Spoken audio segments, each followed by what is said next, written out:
Welcome to the deep dive. You ever think about how just one single year can, well, not just reflect history, but actually kind of shape it for years, even decades? Today, that's exactly what we're doing. We're jumping back to 1958 here in the United States. Now, on the surface, maybe it seems like just another year in that post-war stretch. But believe us, it was packed. Huge economic shifts, culture really bubbling up, and some major political moves that laid some serious groundwork. So our mission here, like always on the deep dive, is to sift through everything, pull out the really key stuff, the surprising bits from our sources, and basically give you a shortcut to understanding why 58 was, well, so dynamic. And by the end, maybe ask yourself, how did all these different things from just one year weave together to influence the world you're living in now? Okay, let's start with maybe the most relatable thing. Daily life. What was the financial picture for American families back in 58? Yeah, that's a great starting point. Because what really jumps out about 1958 is this growing sense of prosperity. The average household income hit about $5,000. 5,000, wow. Yeah, and that wasn't just like a statistic. It felt like a real shift. For a lot of people, it meant the American dream felt a bit more reachable. You had this strong post-war economy, this consumer culture really taking off, and suddenly things like, new cars, suburban houses, Yeah. they weren't just for the super wealthy anymore. Okay, $5,000 sounds like a different world compared to today. But income's just one side of it, right? Yeah. To really get it, we need to know what things actually cost. Like, say you wanted a new car, what kind of money are we talking? You'd be looking at around $2,900 for an average new car. $2,900. Yep. And think about the cars then. Ford Mustang, Chevy Impala. Mm-hmm. These were becoming icons, Yeah. style, performance. They were aspirational, but suddenly, within grasp for more people. And that suburban dream you mentioned, the houses popping up everywhere. What was the price tag on a typical new home during that boom? Right. The average cost for a brand new house climbed to about $27,000, $27,000. which, really shows you that massive suburban sprawl happening. Families wanted more space, modern stuff, moving out of the cities. Whole new communities were being built. Okay, so if a new house is around $27K, what about renting? Especially, in the cities. Was everyone buying, or was renting still a big part of the picture? Oh, absolutely. For renters, the average monthly payment was somewhere around $120. $120 a month. Yeah. So while homeownership was definitely booming in the suburbs, renting was still how many families lived, especially in those denser urban areas. Different pressures, different economics there. Makes sense. And just the day-to-day stuff feeding the family. Let's say a family of 4. What did groceries cost per week, roughly? For a family of 4, you're looking at about $65 a week on average for groceries. $65. And it wasn't just the cost. It was also like the variety starting to show up in supermarkets. More options, the beginnings of convenience foods. It was changing how people shopped and ate. Yeah. So you put all these numbers together, right? The income, the car, the house, the groceries.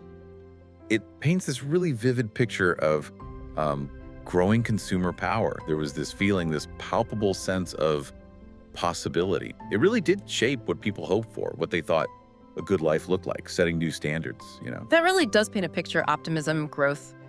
Sounds like things we're looking at financially for many. But okay, beyond the dollars and cents, 1958 was also buzzing with some pretty major events, big challenges, stuff that really shaped the country. What was the political and social vibe like, both here at home and, looking outward? Well, domestically, you absolutely cannot talk about this era without talking about the civil rights movement. It was gaining momentum, pushing hard.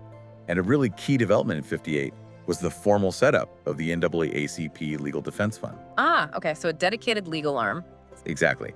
Not just general activism, but specifically focused on fighting segregation and discrimination through the courts. Strategic litigation. It showed how central the legal battle was becoming in that fight against entrenched racial discrimination. So a real fight for the soul of the nation happening internally. But at the Yeah. same time, America was looking outward too, right? The world stage was pretty active. What were the big international headlines? Oh, absolutely. The Cold War context is crucial here. And the space race. It was seriously heating up. A huge moment in 58 was the launch of Explorer 1, America's first successful satellite. Finally answering Sputnik. Precisely. It was a direct response, a huge symbolic and technological statement in that rivalry with the Soviet Union, showing the U.S. was in the game. And beyond space, you also had rising tensions elsewhere. Like in the Middle East, the U.S. got directly involved in the situation in Lebanon that year, which really underscored America's growing footprint as a global power. Wow, so you've got this intense internal struggle for civil rights, and at the same time, this escalating Cold War competition, space race, global interventions. How did all that together sort of shape how America saw itself, its purpose, its place in the world? It's a fascinating mix, isn't it? It kind of forced this dual reckoning. Internally, the civil rights movement was holding up a mirror to American ideals versus reality. Yeah. Deep inequalities being challenged. And externally, the Cold War, Explorer 1, Lebanon, that forced a constant reevaluation of American power, its responsibilities, its technological edge. It was shaping the national identity on multiple fronts simultaneously. Yeah, complex time. Okay, so alongside all this serious political and economic change, people still needed to unwind, right? Let's shift to culture. What was grabbing people's attention? What were they listening to, watching? What was the soundtrack of 58? Culturally, yeah, it was vibrant. On the radio, the undisputed #1 song was Volare. Ah, nel blu dipinto di blu. That's the one, Domenico Modugno. It was Yeah. just huge, catchy, enchanting melody. But more than that, it was significant because it showed this growing openness to international music, a taste of something different really hitting the mainstream in America. Interesting. An Italian song topping the US charts. And what about TV? Television was really becoming central to home life then. What was the must-watch show? Oh, easy. The Ed Sullivan Show. It was still an absolute giant, a ratings powerhouse. Still going strong in 58. Absolutely. Sunday nights, everyone gathered around. He had this incredible mix. Musicians, comedians, plate spinners, you name it. It really defined variety television and became this shared cultural experience for millions. A genuine touchstone. So you have Volare bringing in global sounds, Ed Sullivan bringing, everything into the living room. What does that suggest about American tastes at the time? Were horizons broadening? I think so, yeah. It points to an audience that was becoming maybe a bit more curious, open to new things, sounds from outside, different kinds of entertainment. It definitely hints at the kind of cultural mixing and speeding up that would really explode in the 60s, Makes sense. Okay, let's talk about style and the look of 58, and also the new gadgets, the innovations. What were people wearing, and what new inventions were starting to change daily life? Right, fashion definitely had a distinct feel. It was this interesting mix of buttoned-up professionalism and a bit more casual comfort creeping in. For men, tailored suits were still very much the standard for work. Cost you around $75 back then. $75 for a suit. Yeah. But you also saw more casual stuff becoming trendy shirts, slacks, maybe averaging $35 for an outfit, a little more relaxed for off hours. And for women, elegance was still key. Dresses were popular, often fitted styles, emphasizing the waist. Probably cost around $50 typically. $50 for a dress. It was about looking put together, feminine, but also practical enough for, increasingly active lives, maybe working or managing that new suburban home. So that's the look. But you mentioned innovations too.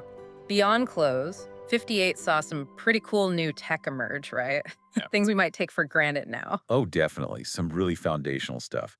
Get this. 1958 was the year Ampex introduced the first practical videotape recorder. Videotape, like recording TV. Exactly. Think about how huge that was. Before that, it was pretty much all live. Suddenly, you could record, store, and replay broadcasts. It completely changed television production, news, everything. Paved the way for, everything from VCRs to YouTube, really. Wow.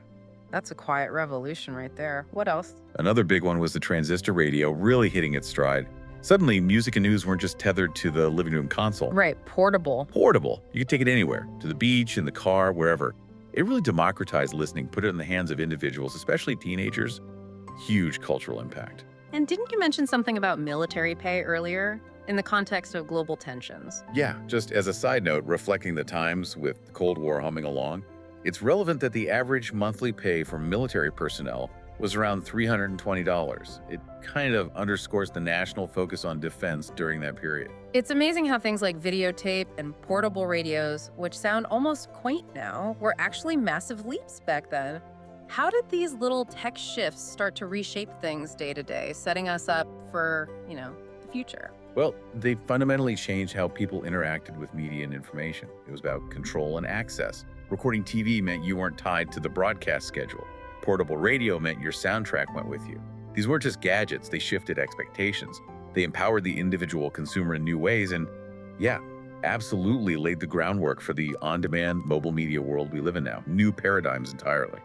So as we wrap up our deep dive into 1958, it really strikes me how much was packed into just those 12 months. It wasn't just one thing, was it? It was everything sort of happening at once. It really was. 1958 stands out as this incredibly dynamic chapter. You have solid economic growth fueling consumer dreams. You had these powerful social currents like the Civil Rights Movement demanding change. And then you had culture and technology just leaping forward from, Explorer 1 heading to space to Volaire on the radio, new fashions, videotape emerging. It just captures this real spirit of change, of innovation, of grappling with big questions. It absolutely laid critical groundwork for the transformations that were coming down the pike in the 60s and beyond. It wasn't just a year, it was a launch pad in many ways. And if you want to connect it to the really big picture, just think about that combination. Rising prosperity, but also rising social awareness, rapid technological change happening alongside it all. That blend, concentrated in a year like 1958, created these ripples, these effects that honestly continue to shape the world you navigate today. The opportunities, the challenges, so much has roots back there. Makes you wonder, doesn't it? How events and trends that seem almost unrelated in a single year can weave together over time to influence generations. And maybe, what does that tell us about our own fast-moving times right now? Something to think about. Thanks for joining us on The Deep Dive.